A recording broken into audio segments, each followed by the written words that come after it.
You thought you knew Rick Harrison, the savvy negotiator, the straight-talking, no-nonsense star of reality TV, the guy who could turn forgotten junk into five-figure deals. To millions of viewers, he was more than just a businessman. He was a trusted figure, a staple of American television. But what if I told you that everything you believed was built on a lie? That behind the dry humor and antique appraisals, behind the velvet ropes and History Channel glow, there lived a darkness so chilling it left even the most hardened investigators in disbelief. This is not the story of a bad business deal or a scandalous affair. This is the story of what federal agents found when they raided Rick Harrison's mansion, and why the public may never look at him the same way again. It started quietly. One anonymous tip, a small suspicion, the kind of call that usually leads nowhere, but not this time. Because what began as a simple inquiry into financial misconduct quickly spiraled into something far more sinister. Unmarked doors, hidden passageways, rooms that didn't appear on any architectural plan. And what was inside? Not just artifacts, not just papers, but evidence of something grotesque, something no one could explain. So how did we get here? How did a man who symbolized honesty and expertise come to be the center of one of the most disturbing investigations in modern entertainment history? What could possibly be hiding behind the smile we all thought we knew? The FBI didn't just walk into a mansion, they walked into a horror show, a twisted vault of secrets no one was meant to uncover. And now, the question isn't just what Rick Harrison did, it's how he got away with it for so long. Who else knew? And how deep does this go? This is not just a story of crime, it's the unmasking of an icon, and what you're about to discover will challenge everything you thought was real. Before the FBI ever stepped foot in Rick Harrison's mansion, before the search warrants and media frenzy, he was a beloved figure. He wasn't just another reality star, he was America's pawnbroker. Rick wasn't flashy, he wasn't scandalous. He didn't need to be. His success came from knowledge, charm, and control, a cool, calculated calm in a world of chaos. And for over a decade, he ruled a unique corner of pop culture from behind a glass counter in Las Vegas. Every week, millions tuned in to Pawn Stars, not just to see rare items, but to hear Rick tell their story. He was the bridge between history and the everyday viewer. His opinions carried weight. His reactions shaped deals. He became synonymous with truth, value, and expertise. But behind that perfectly polished image was something else, something more guarded, more selective. Rick rarely revealed anything personal. Interviews were always centered on the business, the shop, the show. His tone was always cool, even when angry, always in control, and that control, it would later become the very thing that unnerved investigators. Because behind every public persona lies a private world, and Rick's was locked down tighter than Fort Knox. From the beginning, Rick's rise seemed almost too perfect. He was born in 1965, grew up in a working-class home, and fell in love with books after suffering epileptic seizures that kept him indoors. By 13, he was reading about economics and collecting coins. The seeds of his empire were planted early. He opened gold and silver pawn with his father, Richard Old Man Harrison, in 1989, and together they built something more than a business. They built a stage. Rick wasn't just running a shop, he was curating a legend, but it was the TV show that changed everything. Pawn Stars exploded onto screens in 2009. The concept was simple: document daily life in a family-run pawn shop where strange items walked in and fascinating history walked out. But behind that simplicity was brilliant packaging. Rick became the anchor, the historian, the quiet authority in every room. Viewers trusted him. They felt like they knew him. What they didn't know was that Rick was a man obsessed with precision, every deal, every word, every smile. Calculated. And that obsession with control didn't end when the cameras stopped rolling. Former employees have spoken, always anonymously, always with caution. They describe a man who didn't like surprises, who monitored everything and who kept his inner circle tight, too tight. He wasn't warm, he wasn't social, He was focused, cold, and very private.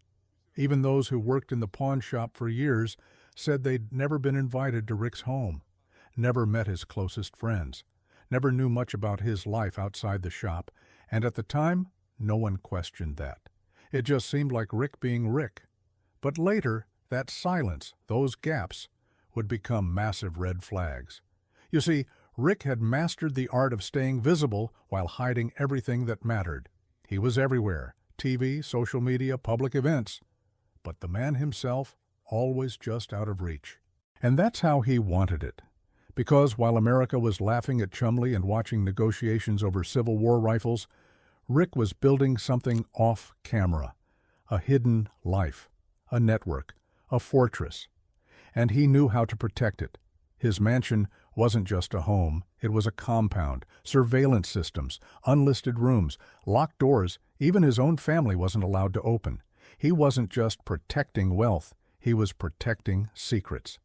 And when agents eventually stepped inside that mansion, they'd realize something horrifying. This wasn't just the residence of a successful entrepreneur, it was a controlled environment, designed to contain things or hide them. But back then, no one had reason to suspect. Rick was riding high. His show was among the most successful reality series in history. He was invited to major events, honored by business circles, praised as a self-made millionaire. Politicians wanted photos with him. Celebrities dropped by the shop to say hi. He had everything. And yet, something didn't add up. Behind the smile was a man who rarely smiled off camera. Behind the TV charm was someone employees whispered about, but never confronted. And behind the walls of that pawn shop, something darker was growing. It wouldn't be long before that darkness started to leak through the cracks. The truth didn't come crashing down in one dramatic moment. It crept in, quietly, slowly, like a shadow stretching just out of view. It started with a spreadsheet.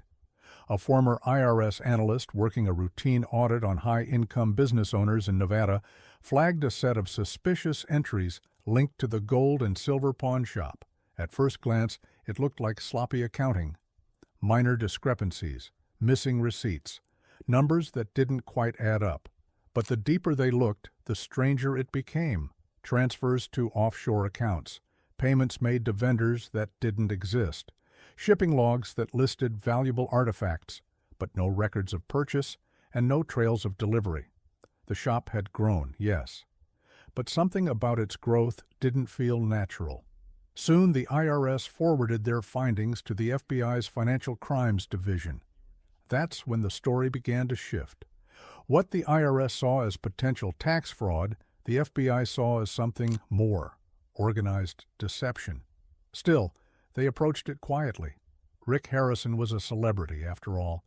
An investigation couldn't afford leaks or public speculation, so agents watched, listened, reviewed years of footage, business filings, interviews, and contracts. They noticed patterns. Rick rarely discussed where high-value items came from. The show often glossed over origins, focusing on the items themselves. But behind-the-scenes records were vague, too vague. Artifacts claimed to come from estate sales turned out to be undocumented. Rare manuscripts had no provenance. Coins labeled ancient had been reported stolen, but not just stolen, stolen from museums, from private collections across the globe. Then came the red flag that shifted everything: a link between Rick Harrison and a known black market dealer flagged in Interpol records. It was enough to escalate the case. Now, the investigation wasn't just about taxes. It was about trafficking.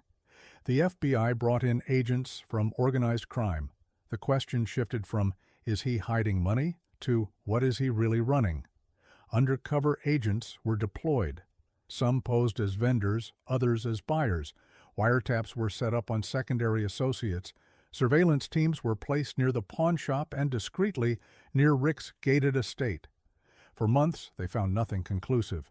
But then, something changed. One night, just past midnight, a black SUV arrived at Rick's mansion. It stayed only 11 minutes. No lights turned on, no garage opened. But when agents pulled the license plate data, they found something alarming. The vehicle was registered to a dummy corporation tied to arms smuggling charges in Eastern Europe. Now they were looking at international activity, but what pushed the investigation over the edge wasn't a vehicle or a payment. It was a package. One morning, a delivery arrived at the pawn shop with no return address. It was logged like any other item, sealed in a padded container marked as artwork.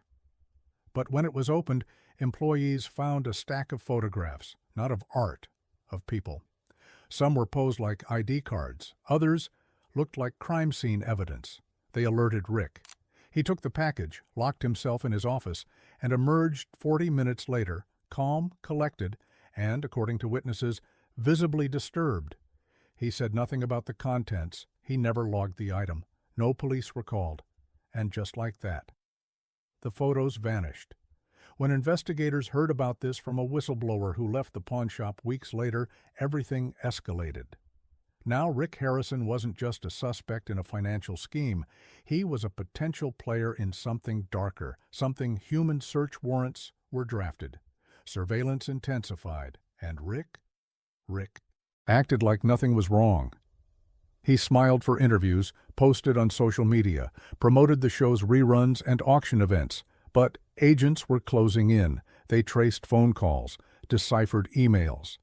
And one day they stumbled on something impossible to ignore, encrypted messages found on a device belonging to a known trafficker, referencing a man simply called the broker. The broker wasn't a nickname, it was a title, one that suggested power, control, influence. And in message after message, the broker was described as someone who used a public persona to run a private operation, someone untouchable, someone who distributes pieces, secures silence, and erases risk. The FBI matched the timeline of those communications with Rick Harrison's known travel records, and they lined up. Every message from the broker sent within hours of Rick's documented movements across cities and borders. And then came the break no one expected.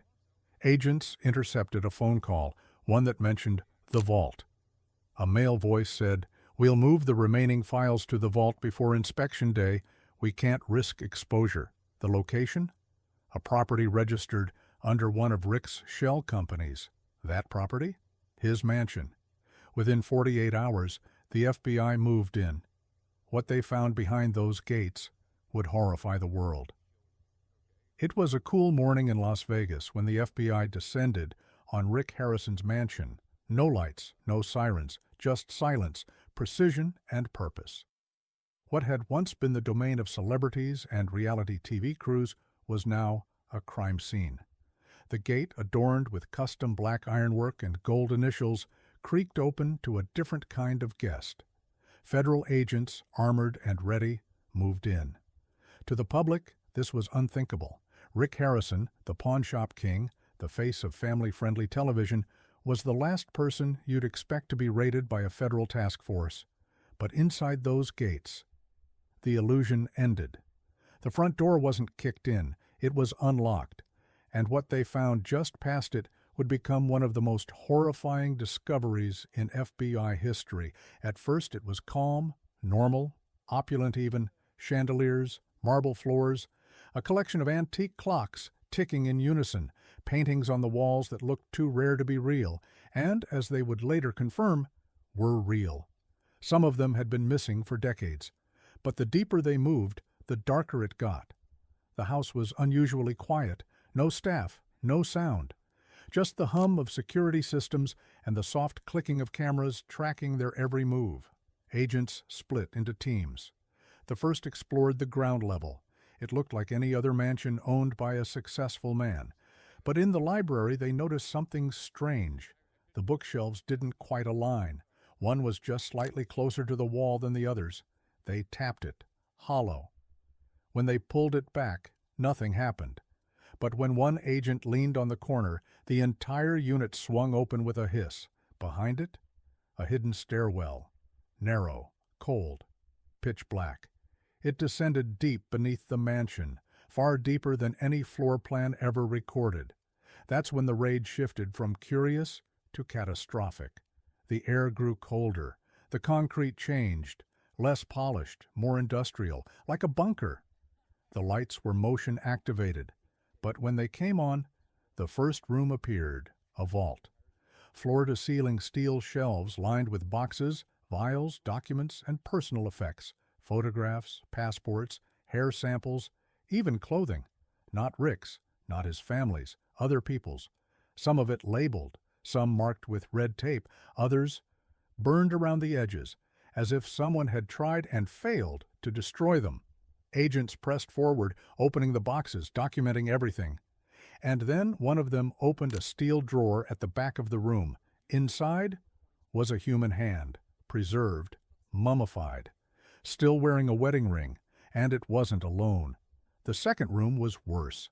A dark chamber with rusted chains mounted to the walls, faint stains on the floor, the smell of bleach, and something else. Decay, old, foul, final. The agents radioed upstairs. "We need full forensics, immediately." By the time the third hidden room was discovered, no one doubted what they were dealing with. This wasn't a trophy house, it was a tomb. In a crawl space near the wine cellar, they found the first body wrapped in thick plastic, duct-taped and partially decomposed. Next to it, a necklace, one that had been reported missing in a robbery 6 years earlier. The victim was never found, until now. Then they found the second, and the third, all hidden in silence, each wrapped, each stashed with something, an object, a token, a signature. It wasn't random, it was ritual. The agents stepped outside to catch their breath, but the horror wasn't finished. In the backyard, beneath a stone sculpture of Julius Caesar, they found freshly dug earth, too fresh. When ground-penetrating radar arrived, it revealed 6 more shapes, human-sized, unearthed one by one. Some were men, some were women. One was a teenager, all were missing persons. Inside Rick's office, agents found journals, dozens, some handwritten, others typed, most of them encrypted, but the ones that weren't were chilling. He wrote not about guilt, but about control, power. History is shaped by those who bury the past. Each journal was labeled with a year. The earliest went back over a decade, and that's when it became clear this wasn't spontaneous, it was structured, rehearsed, a system. In one safe, agents found what appeared to be Rick's most private archive, antique items cataloged alongside personal records, driver's licenses, prescriptions, and medical histories. Some victims were tracked for months before vanishing. This wasn't about greed, it wasn't even about artifacts. It was about domination, the perfect crime, disguised as legitimate business. And the worst part? Many of the items Rick had shown on TV, those rare one-of-a-kind pieces, had been recovered from his victims. It meant the show itself had been part of the mask. Pawn Stars wasn't just entertainment, it was cover. The FBI recovered 25 bodies in total, some buried, some preserved, some displayed. Each one a piece of a puzzle Rick Harrison had hidden in plain sight. He wasn't just hiding evidence, he was curating it. The mansion, the show, the persona, they were all pieces of a theater, a script written to perfection, a life lived as fiction. And when the agents finally stepped outside, hours later into the sunlight, they weren't just carrying boxes of evidence, they were carrying the truth. And America would never see Rick Harrison the same way again. At first, the number was just a count, a grim statistic rising by the hour. But by the end of the third day, the number of bodies discovered inside Rick Harrison's estate had reached 25. Each one told a different story. Each one opened a new wound. But together, they revealed a truth far more terrifying than anyone had imagined. This wasn't chaos. This wasn't madness. It was methodical. The victims weren't random. Some had been reported missing years ago, tourists, collectors, small-time dealers, and a few who were never even reported at all. Others were tied to the pawn shop itself, former vendors, disgruntled ex-employees, and in one haunting case, a guest who had once appeared on an episode of Pawn Stars. His name was never aired. He was cut from the final edit. But the footage still existed, buried in unaired files, and when agents reviewed it, they saw him negotiating with Rick over a Civil War rifle. He walked out of the store smiling. He was never seen again, until now. The FBI called in a full team of forensic pathologists, anthropologists, and criminal profilers. Their job: identify the victims, determine time of death, and, if possible, figure out how they were chosen. It didn't take long to find patterns. Every victim had something in common. They had access to something Rick wanted. A collection, a piece of information, a connection. Some were tied to stolen art. Others had recently come into money. One victim had inherited a museum-worthy treasure trove and was planning to auction everything. She vanished 3 weeks later. The methods of death varied. Some were clean, likely poisoned or sedated. Others were not. Evidence of blunt force trauma, strangulation, even binding. But the positioning of the bodies, that's what chilled investigators to the bone. Each body was placed with intention, not hastily buried, not discarded, but arranged. Some were curled into fetal positions and wrapped in antique quilts. Others were displayed, posed as if staged for some twisted exhibition. One body was found seated at a desk, pen in hand, as if caught mid-thought. Next to him, a blank notepad, and a single playing card tucked into his pocket. The King of Diamonds. What did it mean? Investigators didn't know yet. But they did know this. Rick had a system, a ritual, and it had been running for years. In one room labeled the Archive, they found more than human remains. They found records, notes, observations, plans.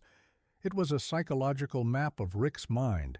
He wrote about trust, about leverage, about how easy it was to manipulate people once you gave them something they thought was rare. A quote stood out on the first page of one of his journals. "Value isn't in the object. It's in the illusion." He was never just selling artifacts. He was selling stories. And in those stories, people were disposable agents uncovered dozens of victim profiles. Many had interacted with Rick at some point, some online, others in person. All had one thing in common: they had something valuable, and no one watching their backs. It became clear that the pawn shop wasn't just a place to make money. It was a filter, a way to find people who were vulnerable, isolated, and worth more dead than alive. In his private office, they found a digital file labeled "Retired." Inside were names, photos, transaction histories, and a note, "Resolved." No further action. Each resolved individual matched a recovered body. This was not impulse. This was execution. And then came the discovery that turned the investigation into something darker still. In a soundproof room near the back of the estate, agents uncovered what appeared to be a studio, not for TV, not for content, but for confessionals. Dozens of tapes, old and new, each marked with a name and a date. On those tapes, victims spoke under pressure. Some pleaded for safety. Others were recorded unknowingly, their conversations later overlaid with notes and analysis. Rick's voice could be heard on several, calm, cold, always in control. In one, he says to a trembling man, "You should have just sold it. Now I have to take it." It was a level of depravity that stunned even the most seasoned agents. And still, there was more. Among the personal items recovered was a collection of wallets, jewelry, and phones, clearly belonging to the deceased. But Rick hadn't just kept them as trophies. He had logged them, scanned their SIM cards, written entries about their last messages and calls. He wasn't hiding from justice. He was recording it. Every move he made had been documented, not for protection, but for control, to relive it, to refine it. Rick Harrison didn't just kill. He curated death, and the longer agents stayed inside that mansion, the more they understood. This wasn't just a crime scene. It was a narrative, a story told in blood and silence. And the man who told it knew exactly what he was doing. The mansion was just the beginning.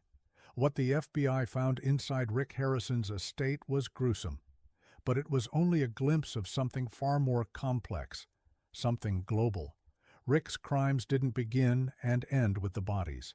They were part of a system, a web of power, fear, and secrecy that stretched across borders and back again. Because Rick wasn't just running a pawn shop, he was running an empire, and it operated in the shadows. The first clues came from his digital records, encrypted folders, cross-border communications, secret accounts under fake identities, and what investigators uncovered was staggering. More than a dozen offshore corporations, ties to at least 3 international smuggling operations, and millions of dollars in unaccounted cash, some of it traced to stolen artifacts, others to rare items listed in UN heritage theft reports. The pawn shop, flashy and televised, was the perfect disguise. While the world watched Rick negotiate over vintage guitars and war medals, containers moved through Las Vegas marked with innocent labels, estate goods, private collections, media props. But inside, priceless stolen art, smuggled antiquities, even items tied to wartime looting in Eastern Europe and the Middle East. Rick had built a criminal operation right in front of America's eyes, and no one noticed. Not because it was subtle, but because it was believable. He had mastered the illusion of legitimacy. Everything was by design. The gold and silver pawn shop acted as a filter, a way to find high-value items, connect with obscure collectors, and identify vulnerable sellers. Once someone walked through those doors with something rare, something undocumented, it was already halfway out of the country. But Rick didn't move alone. Agents began identifying accomplices, many of whom had no idea they were part of a criminal enterprise. Logistics workers, antique scouts, foreign brokers. They thought they were helping move merchandise. In reality, they were moving evidence. One contact in Italy had unknowingly shipped 5 crates of items stolen from a collapsed estate museum, items that ended up in Rick's private collection. Another in Southeast Asia had moved coins once believed lost to war. Rick wasn't just dealing with stolen goods, he was curating history, illegally. And it didn't stop there. The deeper they dug, the more horrifying the connections became. One folder, codenamed Valkyrie, contained records of human trafficking cases. That wasn't just outside the realm of the pawn shop, it was outside the realm of comprehension. Were the victims connected? Were some of the bodies tied to these networks? The links weren't direct, but there were overlaps, phone numbers, cross-referenced contacts, digital trails connecting the deceased to known trafficking rings, and one message from a burner phone Rick had used: control the asset or retire them. Who or what was the asset? No one knew. But it was clear. Rick operated like a CEO cold, strategic, calculated. He had an eye for value, not just in antiques, but in people. And that's what made him dangerous. He didn't act out of desperation or greed. He acted like a businessman managing risk. And the pawn shop? That was his front office. Investigators also uncovered extensive laundering strategies. Rick used rare antiques as currency, moving wealth through priceless items whose values were hard to verify and easy to manipulate. A stolen Roman coin in one country could be appraised at $10,000. In another, $250,000. And in between, the numbers disappeared. He bought up storage facilities in multiple states, rented warehouses under shell names. Some containers hadn't been opened in years. When agents found them, they were stacked floor to ceiling with goods, uncatalogued, undocumented, and in many cases completely unknown to law enforcement. One held weapons, another ancient manuscripts with bloodstains. It was chaos, but it was controlled chaos. The empire Rick built wasn't chaotic. It was structured, like a pyramid. And at the top always was him. No middleman ever received a full story. No transaction happened without crossing at least 3 layers of cover. Even his most trusted employees knew only what they were meant to know. It was a master class in compartmentalization. He ran it like a cult, with loyalty based not on trust, but on leverage. Digital files labeled insurance showed he kept detailed logs on everyone he worked with. Weaknesses, scandals, debts, secrets. If anyone ever turned on him, he was ready. And that's what terrified investigators most, because this wasn't a man scrambling to cover his tracks. This was a man who thought he was untouchable, a man who'd spent decades building a fortress of lies, with the world cheering him on. The FBI called in international support, Interpol, Europol, intelligence analysts across 4 continents.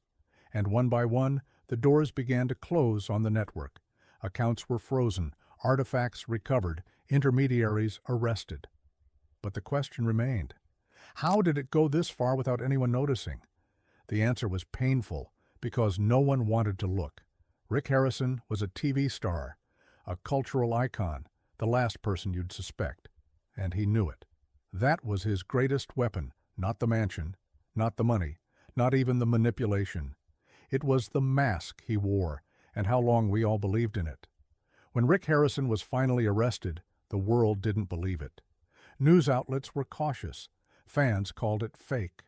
Social media split into camps, some calling it a smear campaign, others claiming a setup. After all, Rick had been on TV for over a decade. He wasn't a criminal. He was a character, a brand, a meme. But as the headlines spread, Rick Harrison charged with multiple counts of murder and criminal conspiracy, the tone changed. This wasn't just a rumor. It was real. Rick was taken into custody without incident, calm, silent, almost rehearsed.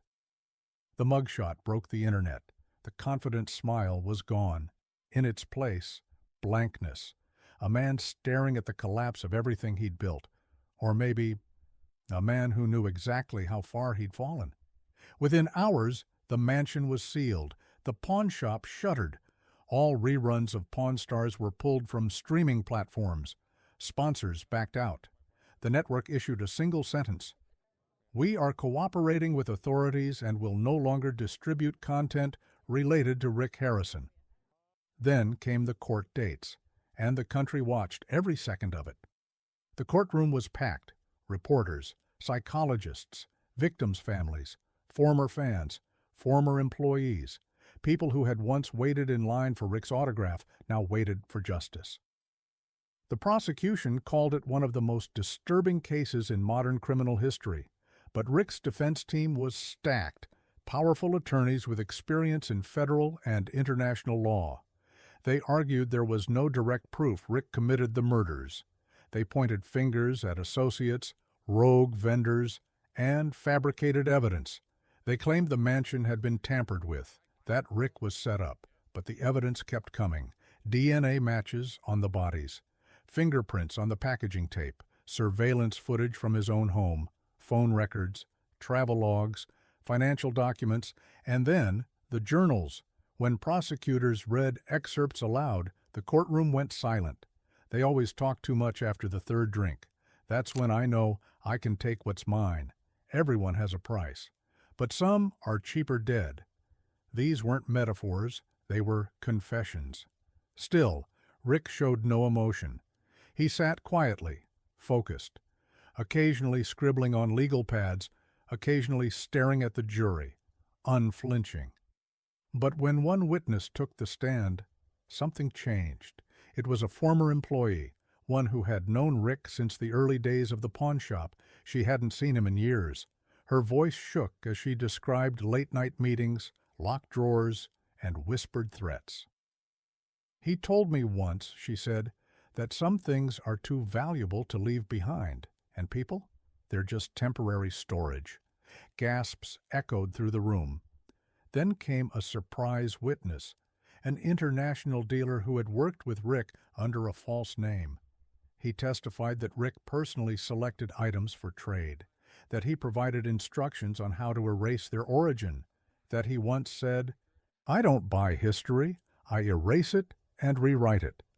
The defense tried to suppress the evidence, arguing that witnesses had personal vendettas, that they were coerced, that Rick's persona made him an easy scapegoat. But the prosecution was relentless. They reconstructed timelines. matched each journal entry to missing persons reports, connected artifacts to bodies. Every detail, every murder, every dollar, connected back to one man, Rick Harrison. The court saw receipts, contracts, phone logs, journal scans, but what sealed the jury's perception was the footage. Security camera clips recovered from Rick's mansion, silent, black and white, but unmistakable. One showed him dragging a container into the basement, one that matched the exact shape of the first body found. Another showed him sealing packages at 3 a.m., alone, barehanded, with a look that prosecutors described as haunting. Still, the defense made one last push. They put Rick on the stand. It was risky, but it was all they had left. Rick spoke softly, measured, calm. He admitted to poor decisions. He admitted to buying illegally sourced items. But murder? "I've never hurt anyone in my life," he said. The room held its breath, but on cross-examination, he stumbled. When asked about a name written in his journal, Parker Chase, he hesitated. "I don't recall that name."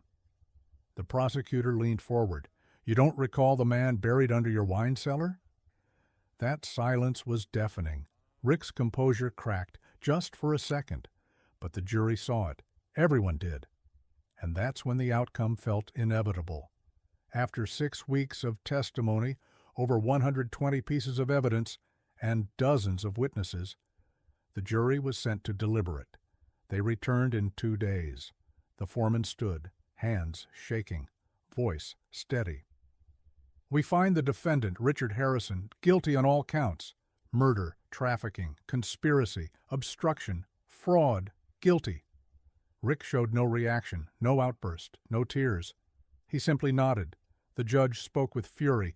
"You used your fame as armor, your intelligence as a weapon, and your empire to erase lives. You are a predator in plain sight." And with that, he was sentenced to life in prison. No parole. The courtroom erupted. Reporters scrambled. Victims' families wept. Fans posted tributes and rage in equal measure. Rick Harrison, once the trusted face of American television, was now inmate number 417893, and his story was far from over. When the verdict was read, a chapter closed, but the fallout had only just begun. Rick Harrison, the man once known for cracking jokes and appraising relics, was now a convicted murderer serving life behind bars. But outside the courtroom, the shockwaves were just beginning to ripple. The first casualty, the show. Pawn Stars, once a titan of reality TV, was instantly canceled. Reruns pulled, sponsorships gone, networks wiped his presence from their platforms.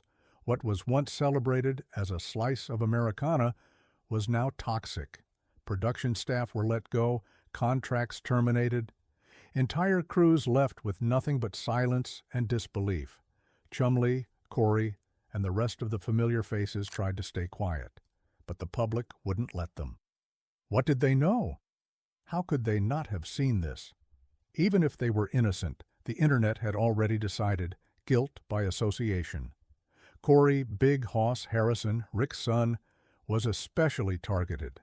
He had worked side by side with his father for years. Fans demanded answers. Reporters followed him. Paparazzi camped outside his home. In one interview, Corey broke down. "I didn't know," he said, voice cracking. "I didn't know who my dad really was." But many didn't believe him. The family that once charmed America was now under a microscope, and none of them were prepared for the intensity of the backlash. Businesses Rick was affiliated with collapsed overnight. His pawn shop, once a tourist destination, stood empty. Tour buses stopped coming. Visitors left flowers and notes, but not in tribute, in mourning. "I trusted you. You made me believe." The betrayal wasn't just personal, it was national. Rick had represented the everyman, the self-made success, the American dream. And now he was a symbol of deception, of how easily darkness hides behind charm. Victims' families began to speak out. Their words were raw, heavy, and filled with grief. "He didn't just take their lives," one mother said. He took our faith in people. Some families received apologies from the network, others received nothing, but all of them carried the same wound, a pain that wouldn't heal, not with justice, not with time. Social media turned the story into a frenzy. Hashtags trended for weeks. Dr. Pawn Scars, Monster in the Mansion, Rick the Broker. Every detail was dissected, every photo from the show reanalyzed. Viewers replayed old episodes, looking for signs, moments where the mask slipped. Look at his eyes here. He smiled when that guy mentioned death. Been part of the operation. Others claimed the FBI covered up even worse details. And while some of it was nonsense, some of it wasn't. More items surfaced. Evidence recovered from off-site storage units Rick had rented under fake names. Boxes of unregistered artifacts, personal effects of missing persons, even more handwritten notes. The investigation wasn't over. It was expanding. And every new discovery pulled another person into the orbit of this scandal. Former friends distanced themselves, collaborators deleted past partnerships, interview clips were removed from YouTube. No one wanted to be connected to the man now dubbed the Broker. For years, Rick had lived behind a mask. Now that mask was shattered, and what lay beneath had tainted everything he'd touched. But the deepest wounds weren't in headlines. They were inside the people who had once loved him. His family fractured, friends stopped calling, his reputation unsalvageable. And in prison, Rick remained silent. No statements, no interviews, no confessions, just the echo of everything he'd taken. Pawn Stars, once a symbol of odd treasures and father-son banter, had become a crime scene in itself.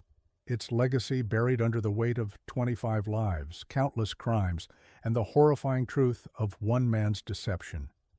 And the question that still echoed in every conversation, every article, every post: how did no one see it coming?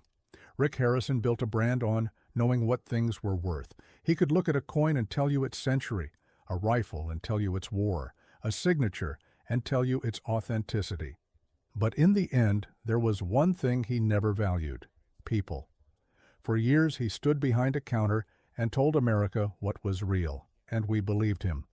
Not just because of the items he appraised, but because of how he carried himself: calm, confident, reliable. He played the part of a man you could trust, and that's exactly why it worked. Because monsters don't always look like monsters. Sometimes they look like dads, shopkeepers, TV hosts. They look like the guy next door. What makes Rick's story so terrifying isn't just the crimes. It's how many people looked into his eyes and never saw the truth, how many cameras filmed him, how many editors cut footage, how many fans lined up for autographs, and how no one saw what was really happening. Behind the humor was calculation. Behind the deals, control. He didn't just fool the public, he fooled the people closest to him, employees, friends, even his own family, because Rick didn't need to hide. He made the world look away. We live in a time where charisma is currency, where a good story can shield the worst truths, where fame isn't just a spotlight, it's camouflage. Rick Harrison weaponized every inch of his public image. He knew the power of a narrative. He understood how to play a role. And for over a decade, he played it perfectly. But the mansion, the vaults, the bodies revealed the truth. There wasn't just one Rick Harrison. There were two: the man we thought we knew, and the man no one saw until it was far too late. And the saddest part? We still don't know if we've seen everything. Even now, investigators continue to uncover new files, new locations, new victims. Because when you build a lie this big, it doesn't end when you're caught. It keeps echoing, in families, in communities, in trust that can never be repaired. For years, Rick profited off of people's desperation, their need for cash, their connection to history, their hope to be heard. And when that wasn't enough, he took more. He became a curator of death, a collector of silence, and a master of manipulation. So what do we take from this? That trust is dangerous? That charm is a warning sign? Or that anyone can be something else entirely, just outside the frame? There's no easy answer. But maybe that's the point. The truth isn't always in what people say, it's in what they hide. And sometimes the most polished smiles conceal the darkest secrets. Rick Harrison fooled the world, but in the end, the truth caught up with him. And now every pawn, every deal, every word feels like part of the act, a script we didn't know we were watching, until it was too late. If this story shocked you, changed the way you see the world, even just a little, don't forget to like, share, and subscribe, because in a world full of stories, some are true and some are deadly.